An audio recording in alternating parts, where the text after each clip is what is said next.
भरोसेमंद दुकान में खरीदारी कीजिए। एतमाद के साथ मेकिंग चार्जेस को कंपेयर कीजिए और अपने रुपयों की बेहतरीन कीमत हासिल कीजिए। KTB ज्वेल पैलेस, सोने चांदी की खरीदी के लिए सबसे भरोसेमंद नाम KTB jewel palace, Udaynagar station road, Raichur. Ramzan का महीना हलीम का भी इंतजार करते हैं। राजा बावर्ची के फर्जंद मुनीर उस्ताद की हलीम शहर के मोती मस्जिद रूबरू अतनूर फंक्शन हॉल में रमजान स्पेशल मुनीर उस्ताद की हलीम, सबसे बेस्ट हलीम।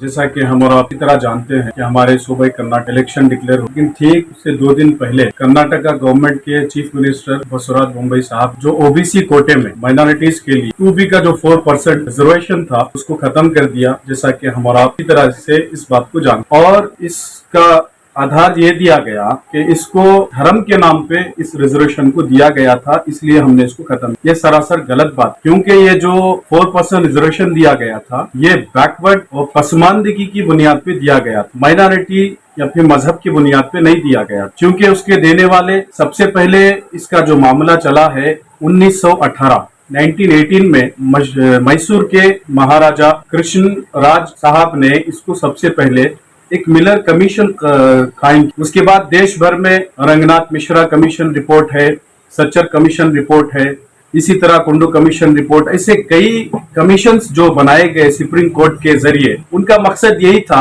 कि जहां जहां सोशली इकोनॉमिकली माइनॉरिटीज पीछे हैं और पसमानदगी का जो लोग शिकार हैं, उनको जो हमारे संविधान में बाबा साहेब अम्बेडकर ने इक्वालिटी का जो लफ्ज इसमें संविधान में जिक्र किया है, तो तमाम देशवासियों को इक्वालिटी के लिए, बराबरी के लिए, उनकी पसमानदगी को दूर करने के लिए सुप्रीम कोर्ट ने कर्नाटक में 4% माइनॉरिटीज को रिजर्वेशन दिया। सुप्रीम कोर्ट ने दिया था, तो सुप्रीम कोर्ट अच्छी तरह जानता है कि वो मजहब की बुनियाद पर दिया गया है या फिर पसमानदगी की बुनियाद पर दिया गया है। तो एक गवर्नमेंट जो मजहब की बुनियाद पर हवाला देकर इस रिजर्वेशन को खत्म करने की एक जो नापाक कोशिश की है, फिर अब आप कानूनी कार्रवाई नहीं कर रहे? इसके लिए 2 दिन कल ही जो है हमारे KPCC बेंगलुरु के मेन ऑफिस में हमारे AICC जनरल सेक्रेटरी कर्नाटक के इंचार्ज सुरजेवाला साहब, हमारे पार्टी के president state DK Shivakumar साहब, सिद्धरामैया साहब, जमीर अहमद खान साहब, हमारे स्टेट माइनॉरिटी चेयरमैन जब्बार साहब, सलीम अहमद साहब, ये पूरे हमारे जो कांग्रेस पार्टी के अहम लीडर्स हैं, इन लोगों ने कल तमाम इस मुद्दे पे बात करके ये तयकुन दिया। DK शिव कुमार साहब ने तो साफ कहा कि हमारे को ऑलरेडी 4% रिजर्वेशन है, तो माइनॉरिटी का लेकर हमारे को 2% दिया गया, हमें नहीं चाहिए। DK शिव कुमार साहब ने तो साफ अल्फाज में कहा, और सिद्धरामैया साहब ने भी ये कहा कि जब दोबारा हमारी गवर्नमेंट आएंगी कांग्रेस की तो हम इसको दोबारा बहाल करेंगे, और सुरजेवाला साहब ने भी कहा। और इनके अलावा कर्नाटक के जितने भी उलमा हैं, मजहबी लोग हैं, इन सब लोगों की पिछले 3-4 दिनों से मीटिंग चल रही है। सब ने यह फैसला किया है कि हम कोई प्रोटेस्ट, कोई एहतजाज नहीं करेंगे, इसको कानूनी तौर पे हाई कोर्ट जाएंगे या फिर सुप्रीम कोर्ट जाएंगे, जाकर अपनी बात वहां पर जरूर मनाएंगे। फिर माइनॉरिटी कमीशन क्या बोल रहा हूँ? माइनॉरिटी कमीशन जैसे एग्जाम्पल में हम यहाँ पर स्टेट वक्फ बोर्ड चेयरमैन का जिक्र करना जरूरी समझूंगा, भले ही बीजेपी से है, लेकिन जैसे उनको पता चला तो मौलाना शाफी सादी साहब ने फौरन बीजेपी के हेल्थ एजुकेशन मिनिस्टर से बात की, और जो भी इसके कानूनदां के मिनिस्टर है उनसे बात करके ये कहा कि ये जो रिजर्वेशन हटाया जा रहा है यह सरासर गलत है, माइनॉरिटीज में इसको लेके बहुत बेचैनी है। तो उनके कहने के मुताबिक मिनिस्टर ने उनको 10% का हवाला दिया, 10% रिजर्वेशन में उसमें लिया जाएगा। फिर 10% रिजर्वेशन में अगर मुसलमानों को डाला जाता है, यहाँ भी गलत बात है, क्योंकि उसमें ब्राह्मण और दीगर आला तबके के समाज के जो लोग हैं उसमें वो लोग आ जाते हैं। तो जब इतने आला जात के लोग उसमें आएंगे तो मुसलमानों को उसमें से रिजर्वेशन मिलना जो है गलत बात होगी। तो ये बात कर रहे हैं हमारे शाफी सादी साहब। और माइनॉरिटी कमीशन की जहां तक बात है, वो पिछले जब से बीजेपी की गवर्नमेंट आई है, माइनॉरिटी कमीशन का हाल क्या है वो अहले सियासतदान बहुत अच्छी तरीके से जानते हैं। तो मेरे कहने का मतलब ये है कि तो अगला कदम क्या है मौलाना? यही अगला कदम यही रहेगा इंशाल्लाह कि तमाम हमारे उलमा हो या फिर हमारे जमात के दानिश्वर हो या फिर हमारे पार्टी के तमाम लीडर्स मिलके इसको कोर्ट जाएंगे, हाई कोर्ट, सुप्रीम कोर्ट जाएंगे और इसको बराबर लाएंगे। जैसा कि हमारे पार्टी का वादा भी है कि हम दोबारा वापस इख्तिदार में हुकूमत बनेगी कांग्रेस पार्टी की, तो इसको हम फिर से बहाल कर देंगे।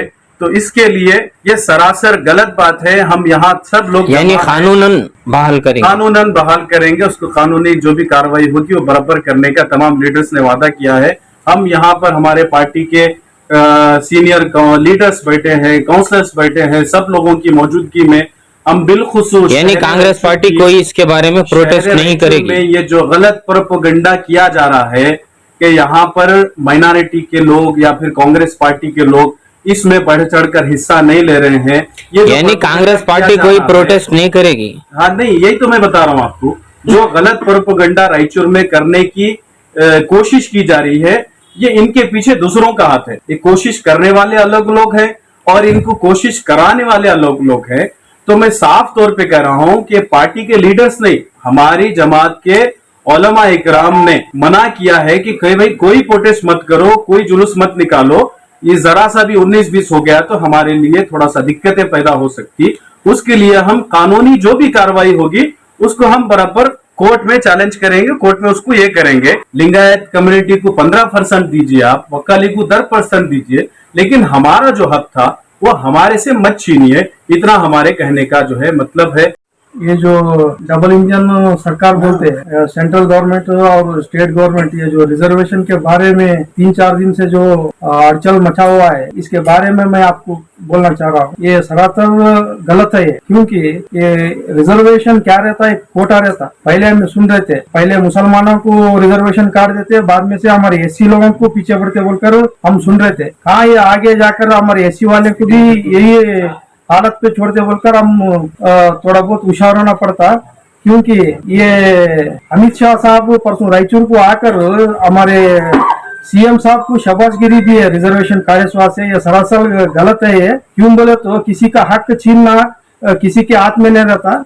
रिजर्वेशन बोले तो वो एक बाबा साहब अम्बेडकर करे सो एक ये धर्म है। क्योंकि इससे पहले हमारे एक सेंट्रल मिनिस्ट्री रिजर्वेशन हम चेंज करने के लिए हम जीते से बोलकर एक स्टेटमेंट दिए थे। हाँ वो सही कर रहे बोलकर अभी आते आते आने से दिनों में एससी वाले को भी यही हालत पे लाते बोलकर डर रहे हैं।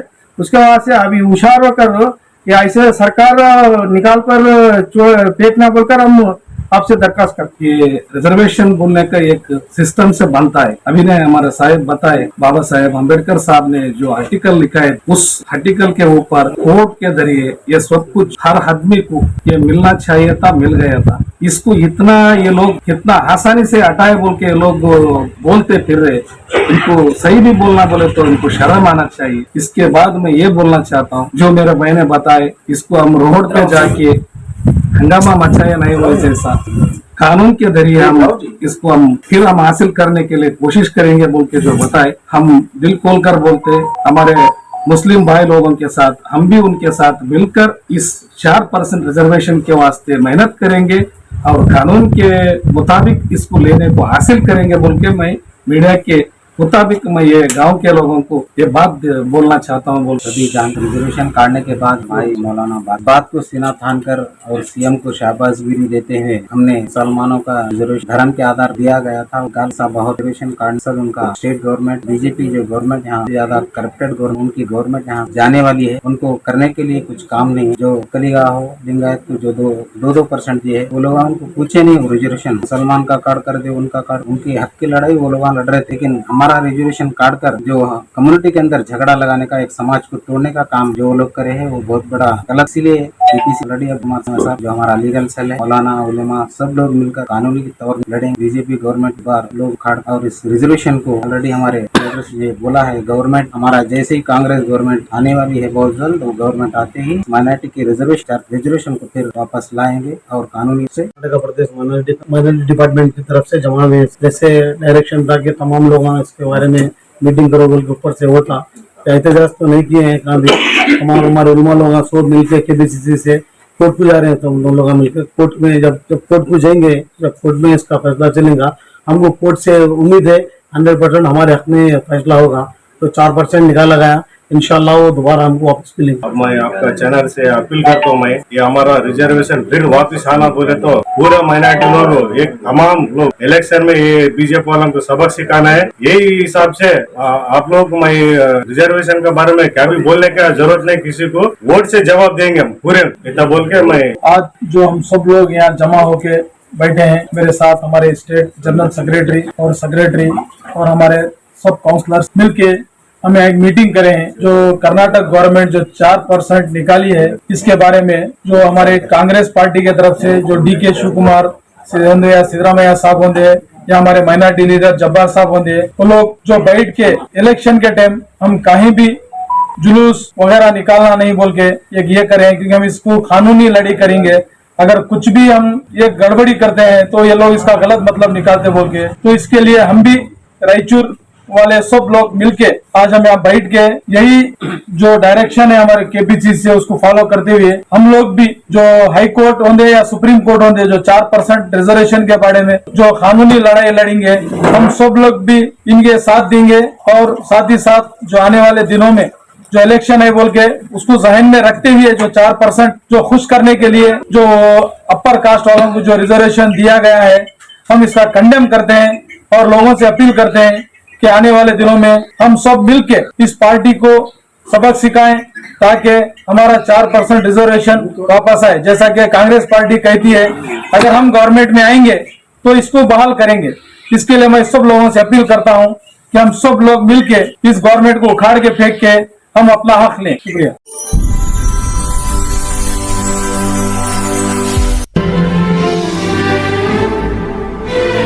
Ramzan special new Chennai shopping सिर्फ 1 महीने के लिए।